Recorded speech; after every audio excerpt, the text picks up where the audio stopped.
দ্রুত করোনার টিকা পেতে ১,০০০ কোটি টাকা দেওয়া হয়েছে বললেন প্রধানমন্ত্রী। সবাইকে সতর্ক হবার আহ্বান। চাঁপাইনবাবগঞ্জে ধান বোঝাই ভটভটি উল্টে ৮ জন নিহত, আহত ৫। ঢাকা বিশ্ববিদ্যালয়ের শিক্ষার্থী ধর্ষণ মামলায় আসামি মজনুকে নেওয়া হয়েছে আদালতে, রায় আজ। জাতির পিতার ভাস্কর্য স্থাপনের বিরোধিতায় ক্ষুব্ধ শিল্পী সমাজ, রাষ্ট্রবিরোধী হুমকি বলছেন বিশ্লেষকরা।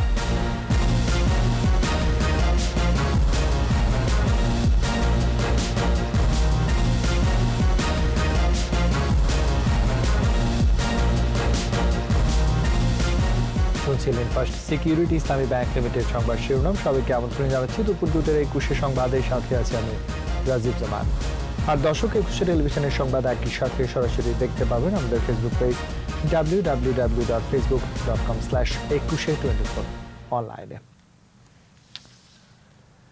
চাঁপাইনবাবগঞ্জের শিবগঞ্জে ভটভটি উল্টে ডোবায় পড়ে ৮ শ্রমিকের মৃত্যু হয়েছে, আহত হন আরও ৫ জন।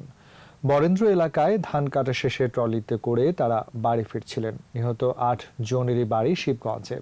চাঁপাইনবাবগঞ্জ প্রতিনিধি আমিনুল ইসলামের রিপোর্ট, জানাচ্ছেন মুশফিকা নাজনীন। শ্রমের বিনিময় পেয়েছিলেন ধান, সেই ধান নিয়ে আর বাড়ি ফেরা হলো না ৮ কৃষি শ্রমিকের। দুর্ঘটনায় মারা যান তারা। ভোর ৫:৩০টার দিকে বরেন্দ্র এলাকা থেকে ট্রলি করে শিবগঞ্জের বাড়িতে ফিরছিল ওরা ১৫ জন। ভোরে বারিকবাজার আঞ্চলিক সড়কের ভাঙ্গাসাঁকো এলাকায় এলে ট্রলিটি নিয়ন্ত্রণ হারিয়ে উল্টে সড়কের পাশের খাদে পড়ে যায়। ঘটনাস্থলে ধানের বস্তা নিচে চাপা পড়ে মারা যান ৭ জন, পরে হাসপাতালে প্রাণ হারান আরও ১ জন। টলি উল্টা যাওয়ার সাথে সাথে বাড়াচ্ছি তো দেখছি যে সম্পূর্ণ তলে পড়ে আছে লোক। ধান বোঝার টলি নওগাঁ থেকে আসছিল, ৫টা ২০ মিনিটে টলিটি খাদে পড়ে যায়।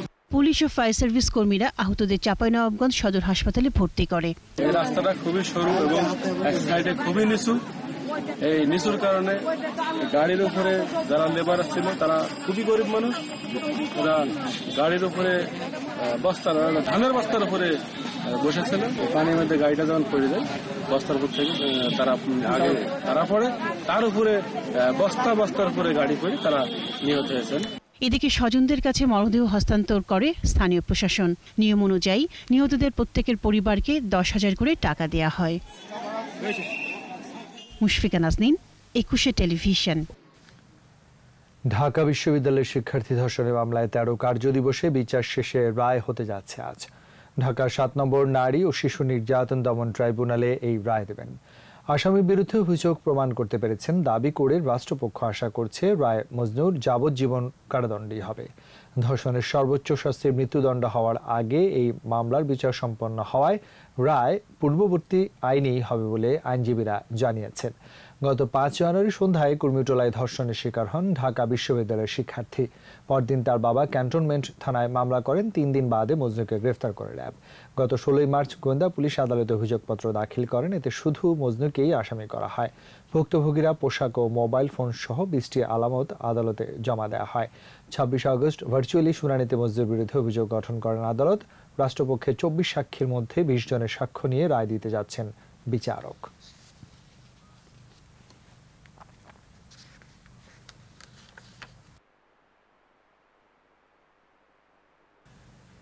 জাতির পিতা বঙ্গবন্ধু শেখ মুজিবুর রহমানের ভাস্কর্য স্থাপনের বিরোধিতায় রাষ্ট্রবিরোধী বলে মন্তব্য করেছেন ভাস্কর ও নিরাপত্তা বিশ্লেষকরা। তারা বলছেন এরকম দাবি সরকারের প্রতি হুমকি। মোহাম্মদ হানিফের ক্যামেরায় দীপু শিকদারের রিপোর্ট। গেল শুক্রবার রাজধানীর গ্যান্ডারিয়া ধূপখোলা মাঠে সমাবেশ করে তৌহিদি জনতা ঐক্য পরিষদ। ভাস্কর্যের নামে মূর্তি নির্মাণ করা হলে ২৪ ঘন্টার মধ্যে বুড়িগঙ্গায় ফেলে দেওয়ার হুমকি দেওয়া হয় সমাবেশ থেকে। ধোলায় পারে বঙ্গবন্ধুর ভাস্কর্য স্থাপনের বিরোধিতা করার অধ্যত্তও দেখায় তারা। স্বাধীনতার স্মারক, অপরাজেয় বাংলা সহ সব ভাস্কর্য অপসারণের দাবি করে তারা। ভাস্কর্যকে কেউ কিন্তু এখানে তাকে প্রতিমা হিসেবে কেউ গ্রহণ করার কোনো প্রশ্ন আসছে না। যে তারা সস্তা জনপ্রিয়তা অর্জনের উদ্দেশ্যে এবং এই সরকারের বিরুদ্ধে একটি আলোড়ন তোলার জন্যই এই বক্তব্যটি দিয়েছেন। তাদের এই অধ্যত্বপূর্ণ আচরণে ক্ষুব্ধ শিল্পী সমাজ। ভাস্কর রাশা বলেন, ভাস্কর্য একটি শিল্প, একটি দেশকে উপস্থাপন করে ভাস্কর্য। এই ভাস্কর্য ভাঙা দাবি রাষ্ট্রবিরোধী বলে মন্তব্য করেন এই ভাস্কর। এরা হলো চারতারা পতাকার লোক, এরা মুক্তিযুদ্ধের লোক না, স্পষ্ট প্রমাণ করছে তারা যে তারা মুক্তিযুদ্ধের লোক না। মুক্তিযুদ্ধের সপক্ষের মানুষ হলে পরে বঙ্গবন্ধুর ভাস্কর্য ভেঙে ফেলে দেবে এই ভাবনাই তাদের মাথায় আসার কথা না। ইসলামী দলগুলোর কাছ থেকে আরো দায়িত্বশীল বক্তব্য আসা উচিত বলে মনে করেন এই নিরাপত্তা বিশ্লেষক। বাংলাদেশের স্বাধীনতা যারা অর্জন করে দিয়েছেন তারা হচ্ছে বাংলাদেশের সাথে ওতপ্রোতভাবে জড়িয়ে গেছে, তাদেরকে বিচ্ছিন্ন করার জন্য এদের এই প্রচেষ্টা। এটি হচ্ছে আদর্শিক একটি সংঘাত। সে আদর্শিক সংঘাতকে তৈরি করেই তারা দেশকে অস্থিতিশীল করতে চাচ্ছে, মানুষকে ভুল বোঝাতে চাচ্ছে। এর আগেও প্রতিবাদের মুখে সুপ্রিম কোর্টের ভেতর জাস্টিস লেডির ভাস্কর্য, বিমানবন্দর সড়কে ফকির লালন শাহর ভাস্কর্য অপসারণ করা হয়েছিল। দীপু শিকদার, 21 টেলিভিশন, ঢাকা। বিরতি নিচ্ছি। স্বাস্থ্যবিধি মেনে চলুন, সুস্থ থাকুন। যখন ফিরছি তখন অন্যান্য খবরের সঙ্গে আরও থাকবে। ফের চালু হচ্ছে বিমানের ঢাকা নিউ ইয়র্ক ফ্লাইট, চুক্তি সইয়ের পর অগ্রগতি। আবার আমন্ত্রণ দুপুর 2টার 21 সংবাদে। প্রধানমন্ত্রী শেখ হাসিনা বলেছেন, করোনার টিকা আবিষ্কার হলে দেশের মানুষ যাতে আগে ভাগেই পায় সেই ব্যবস্থা করা হয়েছে। এর মধ্যে 1000 কোটি টাকার ভ্যাকসিন অর্ডার করা হয়েছে বলেও জানান তিনি। আওয়ামী লীগের সম্পাদক মণ্ডলীর সভায় শেখ হাসিনা বলেন, আওয়ামী লীগ ক্ষমতায় থাকলেই কেবল জনগণের উন্নতি হয়। বিএনপির অপপ্রচারের বিরুদ্ধে সবাইকে সতর্ক থাকারও আহ্বান জানান প্রধানমন্ত্রী। বিস্তারিত জানাচ্ছেন আকবর হোসেন সুমন। বঙ্গবন্ধু এভিনিউর কেন্দ্রীয় কার্যালয়ে আওয়ামী লীগের সম্পাদক মণ্ডলীর সভা। গণভবন থেকে ভার্চুয়ালি যুক্ত হন সভাপতি ও প্রধানমন্ত্রী শেখ হাসিনা। শুরুতেই সম্প্রতি অনুমোদিত সহযোগী সংগঠনের কমিটি ও তৃণমূলের সাংগঠনিক চিত্র তুলে ধরেন আওয়ামী লীগের সাধারণ সম্পাদক ওবায়দুল কাদের। এখানে আমাদেরও দায়িত্ব আছে। পরে দিক নির্দেশনামূলক বক্তব্যে সভাপতি শেখ হাসিনা তৃণমূল থেকে সংগঠনকে শক্তিশালী করার আহ্বান জানান। তৃণমূলের সংগঠন, আমি আরেকটা কথা বলবো, কত মানুষই তো অর্থ সম্পদ বানিয়েছে। একটা সময় ছিল মানুষটা হাঁচি দিলেও বিদেশে চলে যেত ট্রিটমেন্ট করতে। করোনা ভাইরাস এমন এক ভাইরাস আসলো, আমার তো মনে হয় প্রজাপতি আল্লাহ তরফ থেকে মানুষকে শিক্ষা দেওয়ার জন্য যে ধন সম্পদ টাকা পয়সা এগুলির কোনো মূল্যই নাই, এগুলি কোনো মূল্যই নেই, সেই শিক্ষাটা কিন্তু পাওয়া যাচ্ছে। বিএনপির সাম্প্রতিক কর্মকাণ্ডের সমালোচনা করেন প্রধানমন্ত্রী। বলেন, অপপ্রচার করে দলটি দেশের ভাবমূর্তি ক্ষুণ্ণ করছে। 3.5 বছরের জাতির পিতা যখন একটা যুদ্ধ বিধ্বস্ত দেশ গড়ে তুলে গেল, তার দল আওয়ামী লীগ ক্ষমতা আসার পরেই কিন্তু এদেশের এই উন্নয়নটা আজকে দৃশ্যমান। করোনার দ্বিতীয় তরঙ্গ নিয়ে উদ্বেগ জানান প্রধানমন্ত্রী। মোকাবেলায় আবারও দেশবাসীকে সতর্ক করেন প্রধানমন্ত্রী। ভ্যাকসিন আসলে দেশের মানুষ যাতে আগে পায় সে ব্যবস্থা নেওয়া হয়েছে বলে আশ্বস্ত করেন সরকার প্রধান। কতটা সবাইকে ভাবতে হবে, এখন বললে হবে না, সংগঠন গঠনে মানুষের জন্য কাজ করে দেখাতে হবে। এলাকা ভিত্তিক উন্নয়নে মনোযোগী হতে স্থানীয় নেতাকর্মীদেরও নির্দেশ দেন আওয়ামী লীগ সভাপতি। আকবর হোসেন সুমন, 21 টেলিভিশন, ঢাকা। ফায়ার সার্ভিসের সক্ষমতা বাড়াতে সরকার কাজ করে যাচ্ছে। পর্যায়ক্রমে সব উপজেলায় ফায়ার সার্ভিস স্টেশন স্থাপন করা হবে বলে জানিয়েছেন স্বরাষ্ট্রমন্ত্রী আসাদুজ্জামান খান কামাল। সকালে ভিডিও কনফারেন্সের মাধ্যমে ফায়ার সার্ভিস ও সিভিল ডিফেন্স সপ্তাহ উদ্বোধন করেন মন্ত্রী। পরে বলেন, সারা দেশে বর্তমানে ফায়ার সার্ভিস স্টেশন রয়েছে 436টি। 2021 সাল নাগাদ আরও 129টি নতুন স্টেশন স্থাপন করা হবে। এছাড়াও আরও 11টি আধুনিক মডেল ফায়ার স্টেশন স্থাপনের পরিকল্পনাও রয়েছে বলে জানান মন্ত্রী।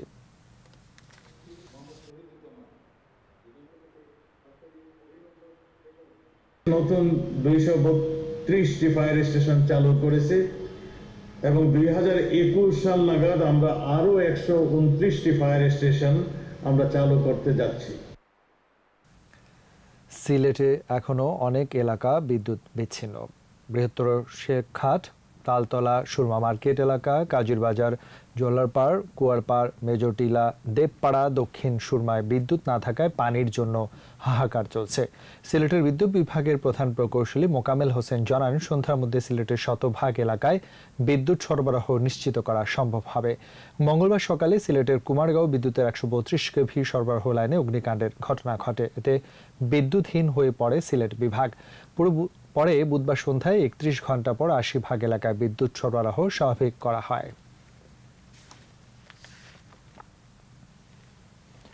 প্রায় 14 বছর পর আবারও ঢাকা নিউ ইয়র্ক রুটে বাংলাদেশ বিমানের ফ্লাইট চালুর প্রক্রিয়া শুরু হয়েছে।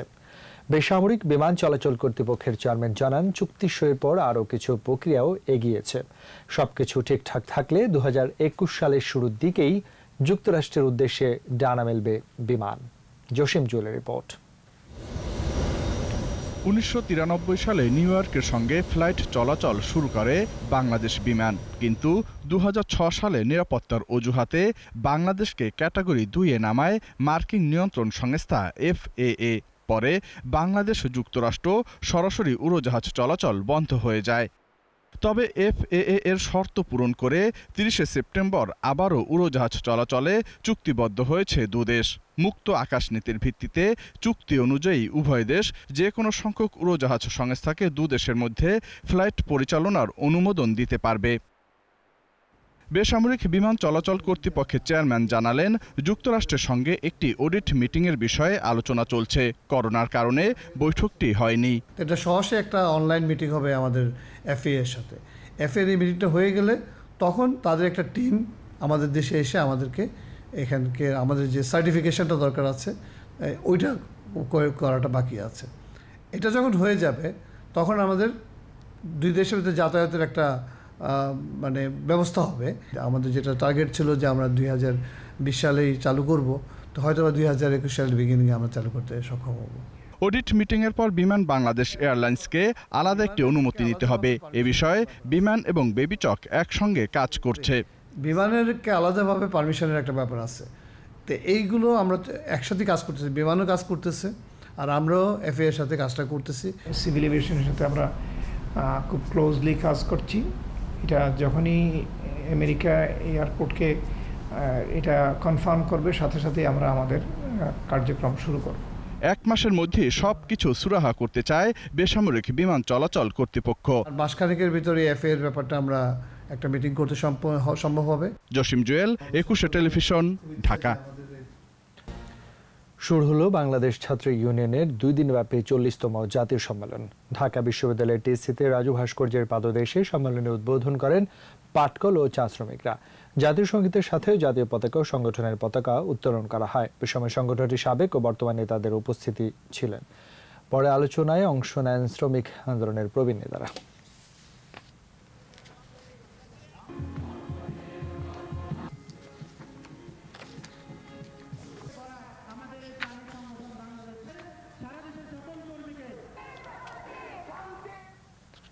আর এরই সাথে শেষ করছি দুপুর 2টার 21 সংবাদ। যাবার আগে ফার্স্ট সিকিউরিটি ইসলামী ব্যাংক লিমিটেড সংবাদ শিরোনামগুলো জানাচ্ছে আরও একবার।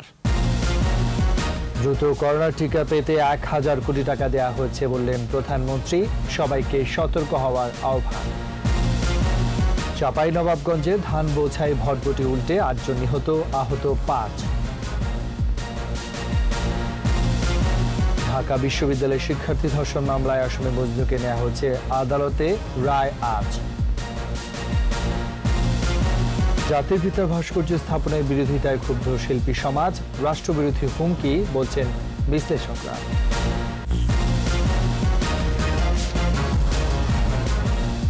সর্বশেষ খবর জানতে ডায়াল করুন 202 নাম্বার, ভিজিট করুন 21.com এর ওয়েবসাইটে। সারা ফেসবুকে ভিজিট করতে পারেন facebook.com/2124 অনলাইনে। 6টায় আমাদের চট্টগ্রাম সংবাদ দেখার আমন্ত্রণ রইল।